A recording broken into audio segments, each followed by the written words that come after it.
মনোসংযোগ হারিয়ে ফেলছে। কিভাবে শিশুদের মনোসংযোগ বৃদ্ধি করা যায় সে বিষয়ে আমার কিছু শিক্ষক বন্ধু বা অভিভাবক মণ্ডলী আমার অন্যান্য ভিডিওর কমেন্টসে গিয়ে আমার কাছে অনুরোধ করেছিলেন এই বিষয়ে আমার অভিজ্ঞতা আপনাদের কাছে শেয়ার করতে। তো আমি শিশুরা কিভাবে মনোসংযোগ বৃদ্ধি করতে পারে সে বিষয়ে আমার ব্যক্তিগত কিছু অভিজ্ঞতা আপনাদের কাছে শেয়ার করার চেষ্টা করছি। আমি দৃঢ় প্রত্যয় নিয়ে বলছি, আমার বলা কথাগুলো যদি আপনারা যথাযথভাবে পালন করতে পারেন তাহলে আপনার শিশুরা পড়ার সময় অবশ্যই তারা মনোসংযোগী হবে। প্রথমত, মাইন্ড সেটআপ। শিশুরা পড়ালেখার সাথে সাথে আরো অনেক কাজ করে থাকে। সেই কাজগুলো থেকে যখন তারা বাড়ি ফেরে তার মাইন্ড সেটআপ না করিয়ে আমরা স্যারের কাছে বা আমরা পিতামাতারা নিজেদের কাছে তাদেরকে পড়াতে বসাই। এখানেই আমাদের ভুল হয়ে যায়। তারা কখনোই সঠিকভাবে মনোসংযোগ দিতে পারে না নিজের পড়ালেখায়। দেখুন, একটি শিশু ফুটবল খেলে বাড়ি ফিরল,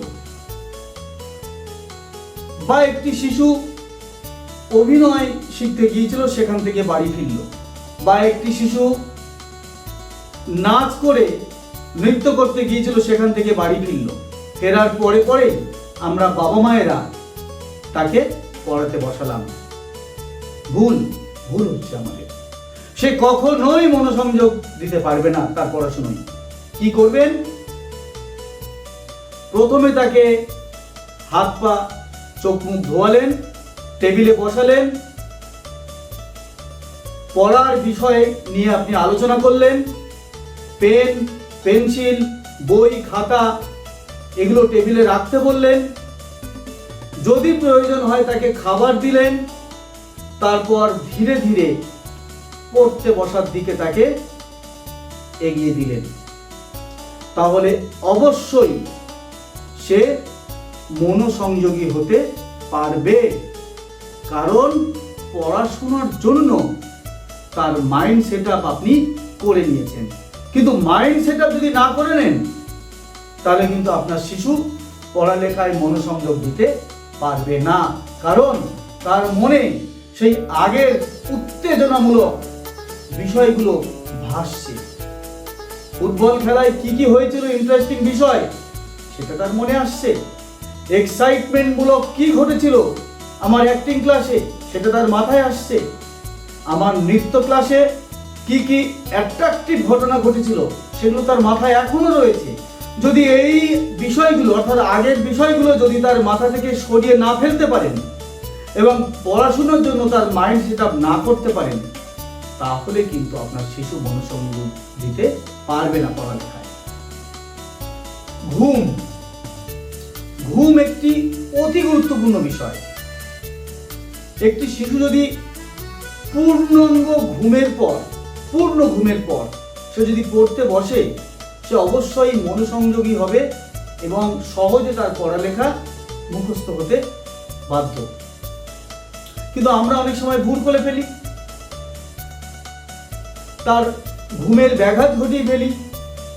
একটি শিশু রাতে ঘুমাচ্ছে, আমরা বাবা হয়তো রাত করে ফিরেছেন বা মা হয়তো কাজ থেকে একটু রাতে ফিরেছেন, সে ঘুমাচ্ছে, হয়তো তার জন্য খাবার এনেছেন বা খেলনা এনেছেন।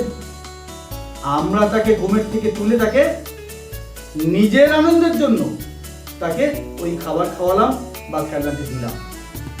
ওর ঘুমের ব্যাঘাত ঘটলো, ঘুমের তৃপ্তি আসলো না, তাহলে সে পড়ালেখায় কিন্তু মনোসংযোগ দিতে পারবে না। মনে রাখবেন, যে শিশুকে আপনি বারবার খাবারের জন্য বা খেলনার জন্য প্রলুব্ধ করে ঘুমের থেকে জাগিয়ে তুলছেন ওই শিশুটি কিন্তু আগামী দিনগুলোতে আপনার আশার অপেক্ষায় জেগে থাকবে। সে স্বাভাবিক সময়ে নির্দিষ্ট সময়ে ঘুমাতে পারবে না, কারণ আপনি ওকে লোভ দেখিয়ে ফেলেছেন। তাই খুবই সতর্কতার সঙ্গে আমাদের মনে রাখতে হবে, পড়ালেখায় মনোসংযোগী করতে গেলে শিশুকে অবশ্যই পূর্ণাঙ্গ রূপে ঘুমাতে দিতে হবে। তৃতীয়ত, অ্যাপ্রোপ্রিয়েট এনভায়রনমেন্ট দিতে হবে। শিশু যে ঘরে পড়তে বসছে, বাইরে থেকে যেন কোনো শব্দ তার কানে না আসে, তার পড়ায় বিঘ্ন না ঘটায়, কিংবা অন্য কোনো বাচ্চার খেলাধুলা বা তাদের কথাবার্তা বা বাড়ির টিভি বা মোবাইল ফোনের আওয়াজ যেন তার কাছে না আসে, তাহলে সে কিন্তু খুব সহজে মনোসংযোগী হয়ে তার নিজের পড়ালেখায় ব্রতী হতে পারবে। অকারণে অনেকটা সময় ধরে আপনার শিশুকে পড়ালেখায় আটকে রাখবেন না, বিরতি দিন। লক্ষ্য রাখবেন সে যেন কখনো অধৈর্য না হয়, তাহলেই আপনার শিশু পড়ার সময় মনোসংযোগী হয়ে পড়া করতে পারবে এবং লিখতেও পারবে। কাজে বৈচিত্র্য আনতে হবে। সেই প্রতিদিন একই বই, একই খাতা, একই পেন, একই পেন্সিল না দিয়ে মাঝে মধ্যে তাকে ড্রয়িং করান, রাইমস বলুন, নিজে পড়ুন, তাকে শোনান, গল্প করুন, অন্যান্য বিষয় নিয়ে আকর্ষণমূলক অন্যান্য বিষয় নিয়েও আলোচনা করুন। তাহলে সে তার পড়ালেখাকে কখনো ভারী মনে করবে না, আনন্দের সঙ্গে পড়তে বলবে। আর যে কাজে আনন্দ থাকে সে কাজে শিশু মনোসংযোগ দেবে। খালি পেটে পড়া হয় না, একথা আমাদের মনে রাখতে হবে। পড়তে বসার আগে তাই উপযুক্ত পরিমাণে খাবার, জল, এমনকি টয়লেট করিয়ে নিয়ে তাকে পড়তে বসাবেন। নইলে দুষ্টু বালক বালিকারা টয়লেটের বাহানা দিয়ে, জল খাওয়ার বাহানা দিয়ে বারবার পড়ার থেকে উঠে পড়বে। তাই জল, টয়লেট এবং উপযুক্ত টিফিন তাকে দিতে হবে পড়তে বসানোর আগে। দেখেন, একই বাড়িতে একটি শিশু সবার কাছে যেতে চায় না। কিছু কিছু মানুষের কাছে যায়, আবার কিছু কিছু মানুষের কাছে তারা যেতে চায় না। অর্থাৎ সে যাদেরকে বেশি ভালোবাসে তাদের প্রাথমিক পড়াশোনার লগ্নটা যেন তাদের হাতেই হয়। অর্থাৎ তার পছন্দের মানুষ যদি শিশুকে নিয়ে পড়তে বসে তাহলে অবশ্যই মনোসংযোগী হবে। শিশুর মনোসংযোগের ক্ষেত্রে মনোসংযোগ বৃদ্ধির জন্য বাবা মায়ের ভূমিকা অতি গুরুত্বপূর্ণ। এটি একটি স্পর্শকাতর বিষয়, তাই আমি যথাসম্ভব আপনাদের কাছে শেয়ার করার চেষ্টা করছি। সকালের সূর্য যাতে শিশু দেখতে পায়, অর্থাৎ সূর্যের ছোঁয়া যেন শিশু পায়, সে বিষয়টির দিকে বাবা মাকে নজর দিতে হবে। মানে সকালে তাকে তুলতে হবে। শরীর চর্চা, খেলাধুলা এগুলো কিন্তু পড়ার সঙ্গে সঙ্গে চালিয়ে যেতে হবে। মনে রাখতে হবে আপনারা শিশুর পড়ার জায়গায় টিভি কিংবা মোবাইল চালাবেন না। আমরা পারিবারিক মানুষ, স্বামী স্ত্রী বা অন্যান্য আত্মীয় স্বজনের অনেক ব্যক্তিগত মুহূর্ত থাকে। মনে রাখতে হবে আপনাদের কোনো ব্যক্তিগত মুহূর্ত যেন শিশুর চোখে না লাগে। তাহলে শিশু যখন পড়তে বসলো তখন মা বা বাবা তার সামনে অবশ্যই আসবে, এবং মা বা বাবাকে দেখা মাত্রই তার কিন্তু সেই দৃশ্যটা বা সেই কথাটা মনে পড়বে যেটা সে দেখেছিল এবং তার খারাপ লেগেছিল। তাই খুব সাবধানতার সঙ্গে আমাদের পিতামাতা বা আত্মীয় স্বজনদেরকে শিশুর সামনে চলাফেরা করতে হবে। মনে রাখবেন, মনোসংযোগ হারিয়ে যেতে পারে এমন কোনো কাজ আমরা শিশুর কাছে করব না। আর প্রতিনিয়ত শিশুকে সাহসী করে তুলতে হবে। তুমি পারো, তুমি পেরেছো, আগামী দিনেও তুমি পারবে। একথা বারে বারে পিতামাতার কাছ থেকে যেন এই সাহস বা অভয় বাণী যেন শিশু শুনতে পায়।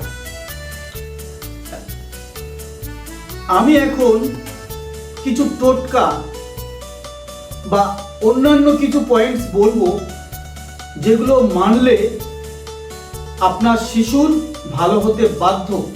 আমি পরীক্ষা করেছি।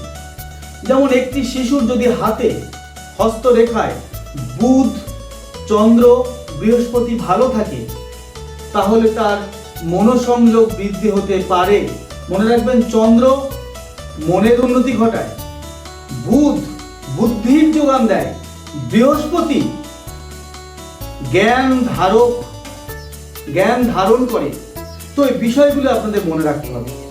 কাঠের টেবিল চেয়ারে শিশু পড়তে বসবে, সেই টেবিল ক্লথটি হবে সবুজ রঙের।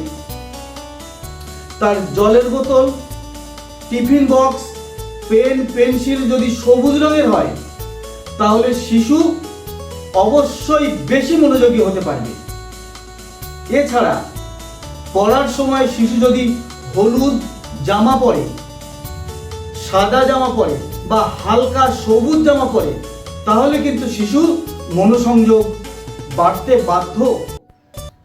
পড়াশুনোর আগে যদি একটি শিশু যথাযথভাবে মেডিটেশন বা যোগ ব্যায়াম করতে পারে, তাহলে অবশ্যই পড়ালেখা তার ভালো হবে এবং তার মনোসংযোগ বৃদ্ধি হতে বাধ্য। সেই সঙ্গে সঙ্গে আমাদেরকে সতর্ক থাকতে হবে আরও একটি বিষয়ে, খাদ্য তালিকা নিয়ে।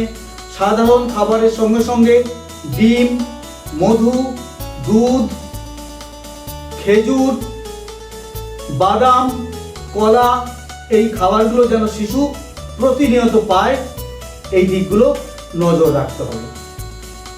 আপনারা যারা আমার এই ভিডিওটি আদ্যান্ত শুনলেন, ভালো করে পর্যবেক্ষণ করলেন, যদি তারা আপনারা নিজেদের মধ্যে বা আপনাদের শিশুর জীবনে প্রয়োগ করতে পারেন, আমি চ্যালেঞ্জ দিচ্ছি আপনাদেরকে, আমি সমীর স্যার আপনাদের কাছে চ্যালেঞ্জ দিলাম যে আপনার শিশু অধিক মনোসংযোগী হবে, অধিকতর মনোসংযোগী হবে এবং নিজের কাজে সে সফল হতে বাধ্য।